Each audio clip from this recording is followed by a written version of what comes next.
Il y a taxi, il faut ta taxe, on a bengi vignette, oh, bah comme ça et le côté, bateau va réceptionner un ils ont tête de ville, ils allaient au sommet Gentini Ngobila avec Monsieur Jekoko à Moulumba, oh bah comme ça et le côté politique de Kwado, banzele zate, les accords de Kwado, Bambanzela, Soudenzela, les accords Toboka, nous sommes allés mabé, donc bah politique elle laisser les faire, et donc tu as arrêté un mot, tu as arrêté l'hémorragie, en telle sorte bah tu cabisso tout est vrai dans ma baie pendant que bah reçoit acte il y a division au bas proposer et ça on a quatre est il y a un autre côté maintenant MLP zali motivé ils zali déterminé de vous permettre que est la République et Kende de conscientiser peuple pas mater pouvoir ils zali à bango bango de bazali souverain batelem ok non il faut recouter un tout non on n'a pas le droit il recouter en air on a que le droit de faire le rapport le peuple congolais le peuple n'a que souffrir d'une manière dans l'extrémité oui sur les milliards 8 milliards pardon il y a des habitants basés sur terre et ça les habitants montent qui souffrent le roi du peuple congolais c'est un politicien que je respecte beaucoup qui a un parti politique à s'inscrire pour la vision en France de sauver le pays. Moi, le pays va très mal à tel point le silence de ce régime démontre la soutenance. Bonjour et bon début de la semaine à Binounion sur Congo, surtout abonné à Congo Africa Plus Télévision, votre chaîne de confiance et fidélité. Chaîne à Bino, les aura toujours proches à Bino pour nous informer Bino, mais ce qu'on les canacats à Bisso. La République démocratique du Congo Simba était loko union sur Kolika et on est au fin de la plateau pour nous solo yango na début de semaine déjà l'actualité est belé ko tungisa vraiment beaucoup na biso ko déranger vraiment mboka yango to kanga mon côté toujours mon salaire au pesa biso au botinda ka biso to sala yango to sala ka pona ko sala ba traité ya makambo etali mboka na kati ya plateau na ngai na zaina ndeko j'ai d'ailleurs souhaité le dossier autre que solo na vraiment makambo etali mboka rien que o etali mboka vraiment rester toujours là, branché, scotché, connecté, benga baninga, beaucoup surtout partager la baningo ba musika, au bazana couranté, azana méga, azali na charge na smartphone partager les vraiment à l'anda vraiment d'information, aux alliés en boka, auto ko lobela mboka, auto ko bimisa nyonso, o ko simba na o ko simba te to lobela rango na katia plateau na biso. Tous les gens que j'ai déjà souhaité le dossier, auto ko to kondomwana na pour na kosola makambo etali mboka donc na ba message na bino na ba commentaire na bino ndebo commentaire qui c'est un homme intelligent j'espère que lelo pe boza décider na ba réponse auto na ba question auto ko poser na ba réponse ou ko répondre boza jamais décider parce que tu es dit que pour se peler la ranaï na ninga lobaka pour défendre ka o ezali intérêt ba ko moment bonjour de cause mbote mwana mboka mbote na bandeko nyonso o bazwili baku ya kolanda biso na moko alelo j'en profite aussi de cette occasion pour nous souhaiter pour présenter mes condoléances na ngai na bandeko nyonso o ba disparaître qui le 30 octobre il y a dimanche o na mbula moneno ebetaki et commis habitude par manque il y a incompétence il y a gouvernement provincial ce qui mbula ebeti ba kongoman ba ko kufa pour Banzela et Zalibente, Baterrasse et Zalikirete, Rivière Kalamu, Rivière Ndji les Zalikirete, retour et ils ont un domicile. Ceux qui sont à domicile et qui écoutent voir même dans l'institution comme Parlement, peuvent venir dans l'image et Zindaki, il y a l'incapacité notoire. Il y a un régime en place, l'incapacité notoire. Il y a un gouvernement provincial au sommet de ce gouvernement qui est Gentini Ngobila. Toujours compatir la bande de Koufi, illustre disparu, les cris du peuple qui est notre mouvement qui défend les intérêts matrimoniaux et peuple congolais. De présenter mes condoléances illustre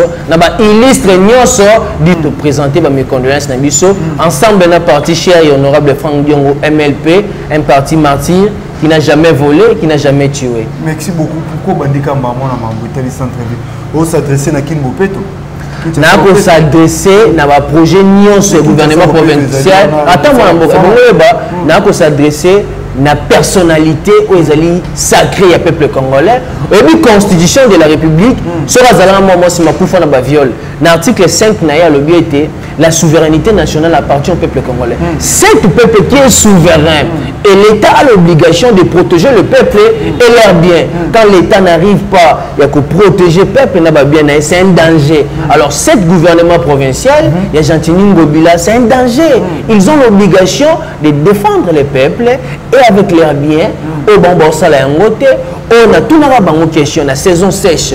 Tant que les alliés, beaucoup prévoyaient Nini, avant tout la saison de pluie. On va prévoir le côté, réponse aux alliés, on prévoyait massacrer le peuple congolais avec leurs biens, aux Zomona, le lot, Moula Mouké, inondation, dégâts, institutions, parlement, Ekozinda, boulevard, Selwe, Ekozinda, boulevard, Ekozinda. Donc, nous, ce votant-là, gouvernance et alliés à Mabete, notre mouvement. Le cri du peuple, MLP, ils allaient défendre l'intérêt général du peuple congolais. Aussi longtemps, l'âme de Lumumba, l'âme de Papa Etienne Tshisekedi, l'âme de Kimpa Vita, on va sacrifier vie na bango pour l'intérêt à Mboka Oyo. Cet héritage qui est le Congo, un individu qui combat le peuple congolais, dans un système, il y a le pouvoir contre le peuple, à Okutana cri du peuple, à Okutana MLP. Le porteur de ce message, Monokoza Ngaï Malobeza et peuple, peuple Atiningana et Sabango et Bonuba Longwa. Je suis candidat gouverneur en 2023. Candidat gouverneur en 2023, c'est un monsieur, c'est un homme où a ça la rabaction. C'est un homme où a ça la rabaction. Vice-gouverneur, il y a ville, il y a Kinshasa. Mais Bakchou, on a tout comme on a été. Il y a des banques qui sont en place, on les a manqués. Non, Naouti Koloba, Medfo, on a bandé les lieux qui ont la population. Population même là parce que peuple n'a pas ça pouvoir, peuple n'a pas boto là. Après ce pouvoir, je suis en ville province de Kinshasa. Et à Mabé, banzé les habités, et à Kotoboka, et pourtant, ma voiture personnelle, ma voiture privée, ma voiture, il y a taxi, et fout à taxi, on a bengi vignette, ou bah ça est le côté, bateau va réceptionner un ils ont tête de ville, ils allaient au sommet Gentini Ngobila avec M. Jekoko à Moulumba, ou bah ça est le côté politique de Kwado, banzé les athées, de Kwado, Bambanzela, Soudenzela. Les à Kotoboka, nous sommes mabé. Les peuples sont mal payés, sous-payés et les peuples sont des chômeurs. C'est le peuple, j'ai dans Soueli, l'incarnation, il y a Vision Enfant au Chamba, dans le gouvernement, il y a intégré. Tant il y a un sommet, il y a vu province de Kinshasa, avec mon équipe, il y a idéologie, Papa Etienne Tshisekedi, idéologie à Franck Diongo, Oezali, Kobongisa Nyonso, Oezali Mabé, il y a Rochaba intégré. Il faut à la gouverneur de la ville, population, ils allaient députés à voter. Mais ce sont les députés aux populations, au pouvoir, aux députés à voter, aux députés. Vous voyez bien que le peuple congolais, comme la dimension où à Kenda Kanga, vie pour Kinshasa, à Kanga, hôtel de vie pour la sauter. Maintenant, on peut faire une formation. Non, vous allez non, non. Circuler, sillonner partout.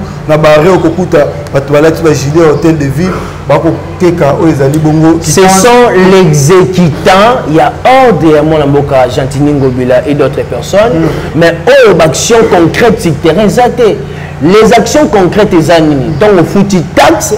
Dans le droit, il y a qu'on vendre erré ou bien qu'on vendre heureuse. Dans la République démocratique du Congo, tout Congolais a le droit de circuler librement dans la République démocratique du Congo. Mais contrairement à ce que nous voyons, les Koulouna font la loi, la 4e province de Kinshasa, et Gentini Ngobila fait absolument rien. Ensemble avec son gouvernement, les Koneka sont fait absolument rien. Et le peuple se plaint, je demande de COGEDR parce que j'ai un mouvement dénommé les cris du peuple qui défend les intérêts nationaux du peuple congolais. Aussi longtemps, ma campagne est gangrénée, aussi longtemps, on va aménager aucun effort pour ces terres. Merci beaucoup. Tout côté moi le solo à moquer, malgré tout sur la musique mais tout le monde qui concert et a fallu pour pas aller moi en moka. A bêter concert mobilisation, ba Congomans bazaki belé na 4 stade de mardi pour na ko sepela na moi na mboka ndinga ko beta concert. Mais concert on a tout qui va mort et salami wana 11 morts c'est leur effectif. Maintenant tous yeux en vraiment normalité. Bon retenir effectif faut te non ça aux ezali ba fac news n'ento kande ba loba. Donc on appelle cette information te toko sola. Yo je crois que parce que comme on appelle cette information ce n'est pas information vraie ça fac news qu'il paraîtrait 11 personnes ba profit des policiers ba zappé victime il y a mort. Alors est-ce qu'il faut condamner Fali ou pas où il faut condamner la police et ça qui sécurité pour na batu général ka son moto qui a rassuré batu sécurité que baya sécurité ça vraiment malade parce que l'autre il faut pas funda fali pour papa wa kufi est-ce que tant que comme man analyse ni ko ça là na minus sur les cas qui on a pour na concert betaki samedi pour va comme man peut va kufi aux amuta cri du peuple au lobelaka peuple au ko lobani pour na peuple d'abord fallait pour passer notre artiste pour défendre culture congolaise partout dans le monde. Alors coup de chapeau ce bâton du stade. Alors premier réflexe dans la salle tant que singa était koufi parce que na yaki personnalité Nathalie était c'est que Bazaki et Belende Bakoufi.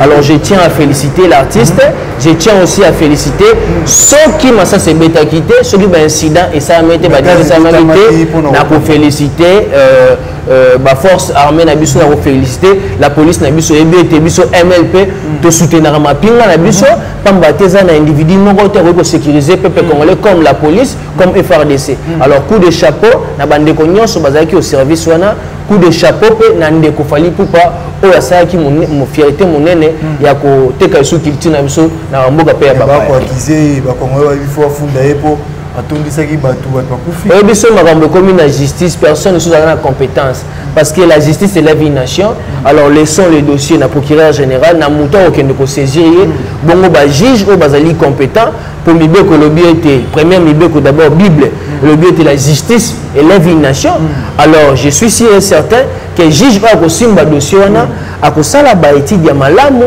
afin que ba trouver solution na quintessence ezali na dossier ya Mating. Merci beaucoup. Mes condoléances à la famille où va perdre bateau na concert pe na mbula où était ko beta pour ko longa sujet où mambo etali ba insécurité na ba mort ko kufa ba congolais ba ko kufa chaque jour le roi banyama na biloko mo miki o ba congolais ba kufi to ba te sombo ke ke ndop to suka na te to kende suka to kaita na ngambo insécurité ko tonda makasi to moni mwana mboka Adolphe Muzitu wazala ki président ya qui premier ministre à l'époque a proposé 10 recommandements pour nous aussi sabomo état de guerre à Est. Est-ce qu'ils allaient appuyer tous alliés ya Koboya? Moi mboka bongoyeba l'héros vivant Frandion Chamba des ruptures na Félix Tshisekedi ou a talisara na peuple congolais était mboka ko kamba mama B le pays est mal géré notre frère qui est Félix Tshisekedi a dépassé ligne rouge incessamment moi mboka Frandion a talisi noir sur blanc au moni proposition et a sorti de crise au a bengaka na appel à l'unité alors ba congolais nous surtout sangana pour mboka ezali menacé en voie de balkanisation et le peuple congolais va comprendre était la diplomatie de M. Félix, il a échoué lamentablement du point de vue de la diplomatie, du point de vue de la stratégie politique, du point de vue de la politique a échoué interne, la diplomatie a échoué, du point de vue de la politique interne, il y a Mboka a échoué, du point de vue militaire a échoué. On ne peut jamais accepter. Et bon, plus de 5 millions de Congolais au Bazali, les bandes à Mboka. Plus de 500 000 Congolais au Bazali réfugiés dans Mboka et Bapaya. Alors, il y a qu'aucun Congolais à cette mise que moi Mboka Félix Azali na diplomatie agissante na côté na une question encore na communauté ya Nations Unies donc basali vote sur 193 pays 3 pays à Pamba et voté pour la République démocratique du Congo 190 pays et voté contre la République démocratique du Congo et tel ici médiocrité et tel ici échec la diplomatie à M. Félix a échoué lamentablement Belgique a et voté pour Bisso si je ne me trompe pas, Pologne a voté pour Bisso, Autriche a voté pour Bisso. Tous les autres pays ont voté contre Bisso. Alors, on a 4 ça qui ma proposition. Quand vous me parlez à mon Mboka Adolphe Muzitu, c'est un politicien que je respecte beaucoup, qui a un parti politique. À s'inscrire au pays sous la vision en Franck Chamba de sauver le pays. Moi, le pays va très mal à tel point le silence de ce régime démontre la soutenance de Makambo et la République démocratique. Mais quand même, il faut applaudir l'effort de Mboka le président de la République. Alors ça la paix. Il faut la nomination, ça moi un pli, ça veut dire qu'on nomme la nomination pour la marabouta ligueur, tout le monde a qui m'a dit et bien la nomination est en forme, en fond, faut les quintessence au peuple congolais, les maisons primordiales du peuple congolais. Le peuple congolais a pour ça un étranger à diriger la République démocratique du Congo. Jamais, là vous écrasez notre lutte. Le peuple congolais a jamais n'a pas ça. Il y a comment on a bévi aux armées congolaises. Les États-Unis d'Amérique, ont des partenaires privilégiés au pouvoir en place, c'est le baromètre faut être, mais et démontrer à tel point pour soutenir parce que le régime en place il y a une confusion. Les États-Unis d'Amérique la loi qui interdit les États-Unis de soutenir tout État qui a des sanctions envers les États-Unis ou bien des sanctions contre la MONUSCO, contre l'ONU. Alors, sanctions aux alignés. Dès son accès à M. Félix au pouvoir, vous devez sanctionner ou enlever des généraux au bazar, violation, il y a le droit de l'homme, violation, il y a un principe établi qui est la démocratie. Depuis l'ancien régime de Kabila, M. Félix Alobara, non, n'a pas fini, n'a pas cité. Les États-Unis, cette loi, la loi empêche directement les États-Unis et soutenir M. Félix. Donc, la diplomatie est à l'échec parce que les États-Unis d'Amérique, même dans la superpuissance, il y a un monde. Au-delà de ça, nous avons aussi la Russie. Mais pour que la République démocratique du Congo et qui est malam et que c'est applicabilité, il y a sincérité, il y a les États-Unis d'Amérique avec la Russie. Mais avant cela, nous devons respecter les normes. Il y a un total mboka na baimboka nyonso bakongomani nyonso été cette blocage au nyonso ko salama ezali monsieur Félix qui bloque la chose. Il doit faire un effort de respecter les peuples congolais car la souveraineté nationale appartient au peuple congolais. Tu qu'on dit jamais le fils de papa Etienne Tshisekedi au sommet de l'État Bunaganda babotola Rutshuru babotola Goma wana c'est déjà on dit qu'on récupérer déjà qui ici déjà va groupe M23 ndam à récupérer déjà Bunaganda. Quand un soldat est mal payé, sous-payé, et bien au kata, dès lors qu'il y a une mission, c'est pratiquement impossible. Comme en français, les mêmes causes produisent les mêmes effets. Il y a un soldat ou la pandaï qui est de la mboka qui est front au kati. Premièrement, on peut servir de la mboka peut s'atter. Tenir on peut s'atter. Il y a une réforme, une proposition. Moi, mboka Franck Dion à l'Obaginini, on doit redynamiser l'armée. C'est-à-dire on doit nettoyer l'armée, mettre des hommes qu'il faut à la place qu'il faut, parce que au Karamine, Congoman, même des généraux, armée congolaise, des alliés espionnés. Armée congolaise, des étrangers, c'est pour cela. Non, vous ne pouvez jamais bouger. Vous bouger en haut, nettoyer en haut, congolais, et puis côté la banque salaire ya malamu comme nous savons la situation sociale ya malamu de façon que sous kolonga pour pas battre armée congolaise depuis 1960 zonga tina ba 59 tout batikala jamais ko perdre de bitumba raison pour laquelle au molaki mo mboka Franck Diongo na matinée politique atalisa qui était avenir le roi à Sosa Birmanie Chaba Farage ezali ba avenir oyo ba mboka na biso FRDC mapinga ya biso ya makasi ba yebalaka ko bunda libanda ya mboka basika kolonga donc ba perdate ba komi ko perdre dans l'époque ya monsieur Félix pour nini l'incapacité du régime ba ko tia bona condition ya malamu te yo komona banda ko ya préfabriqué ba détourna donc makamutu et mabe yango MLP tobaki eza l'incapacité du régime qui montre que bazali une incapacité ya ko sécuriser le peuple et leurs biens qui est une obligation constitutionnelle. Alors, Yangwana, Nazoeb Sayo, donc soutenir FRDC Abisso de façon été chef de l'État si proposition de souveraineté peuple congolais peuple congolais est souverain article 5 la constitution de livre de ça et puis biso tozuma l'occasion de vivre na bato ba commis constitution na ko lekape na ba itelo ya bien pour expliquer bato ba ko créer un endroit politique livre au moment de constitution, mon président a parmi les co-rédacteurs. Donc souveraineté, ils allaient peuple congolais. Article 64, article O, ils allaient ça référence à l'article Moroté. Celui peuple a monié, te makambo, ko simbate, et faire des sébats ko tchalonka na condition malamoté, simel courir ko zalate, ba ko sala la groupe régime les autres, mais ko zalate, mais ko même muchopi, ba ko bengana régime ko ya mabe, ya moyini, ya mobomi contre les peuples. Ya moto ko loba, monaki, moi mboka franc dongati. Mon nez rouge, on a dit carton rouge, auto côté sous tenté, moins de 6 mois de sécurité, tu vas récupérer Bounaganda, tu vas récupérer Routure, tu vas récupérer Nyonso. Pour récupérer un Miratani. Peuple en Belge, à Kimaka, à Parola Makala, Kimaka Poani. Oui, na chef coutumier, même si tout le monde a une aventure politique ou une capacité à régime, le chef coutumier va se prendre en charge. Le pouvoir coutumier, si le droit ne fait pas recours au monde invisible, la politique fait recours au monde invisible, qui est le pouvoir coutumier, et pour protéger notre terre, notre héritage.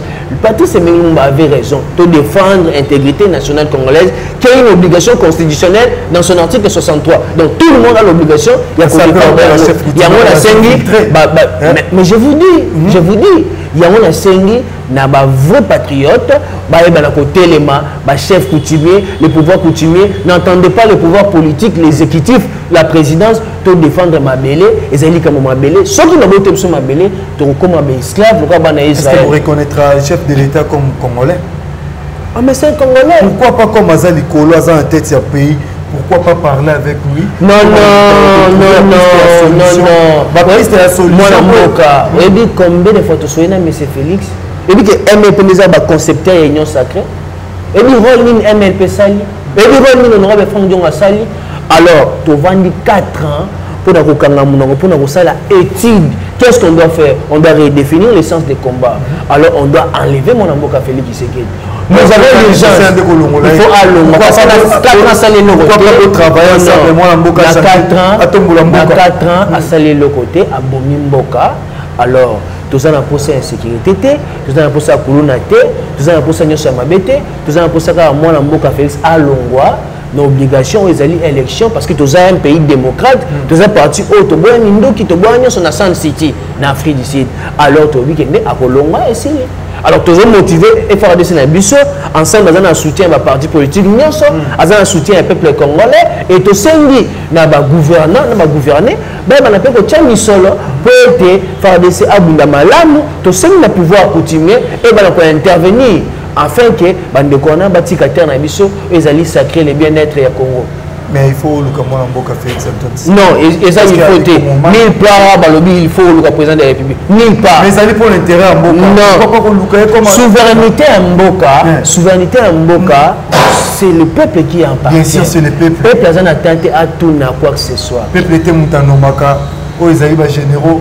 Peuple était à décritaka état de peuple a pouvoir il y a kolongola ce que bango tout il y a kolongola ba généraux il y a kolongola président de la République il y a kopé sa président de Bibi Bokondi il y a un mot souverain premier azali peuple donc il faut pas faire les confusions pour le koloba que non il faut recouter un mutubo non on n'a pas le droit il y a recoute en air on a que le droit de faire le rapport le peuple congolais le peuple a que souffrir d'une manière dans l'extrémité oui sur les milliards 8 milliards, pardon, il y a des habitants basés sur terre, et les habitants qui souffrent le roi du peuple congolais. Le peuple congolais a une insécurité alimentaire très élevée, ils ont deuxième pays après Yémen, l'insécurité alimentaire, où il y a plus de 5 millions d'enfants malnutrition, au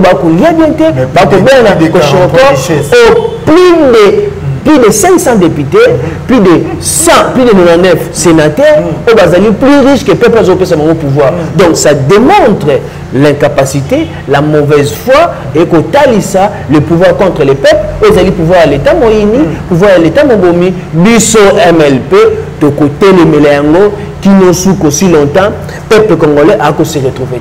Aussi longtemps, le peuple congolais a se retrouvé. On est les mandeko. Maloba ndeko, j'ai deux souhaits, mais bandeko bako kamwa. Et ça, c'est important pour nous rebondir la mboka, pour nous coloquer l'intérieur de la mboka. Mais il faut que ça n'ait la personne qu'il faut. Mais quand vous avez la mboka, Matata Pogno, tu as la mboka, Adolphe Mouzitou, tu as la mboka, Bandeko et Belé pour ne pas citer d'autres personnes, tu as une émission. la télé attend ils allaient pour un intérêt moko ils allaient qui est le Congo mais au-delà de ça tu recoutes à Moutouté l'MLP un parti martyr ou a sillonné au moment qui rapport au monde a besoin de ragoper ça et ça après on écoute un bateau parce que qui appelle à l'unité to sangana appel à l'unité avant tout le monde parce que faut donc azali monter dans la troisième œil ou à mon qui danger un leader c'est quelqu'un qui anticipe le mal tout mon qui danger il y a gouvernement il y a pouvoir en place. Oh, c'était ni le Parlement, ni le Sénat, ni le gouvernement, ni l'exécutif, ni le président de la République, la présidente de la République, pour payer ça compte rendu, il y a Makambo et Kolégana Est, pour batailler sa peuple congolais, comme un niveau ni pour ça et l'autre, il y a le cheval de bataille, la machine politique qui est MLP, de celle qui pour sanguer sa peuple congolais.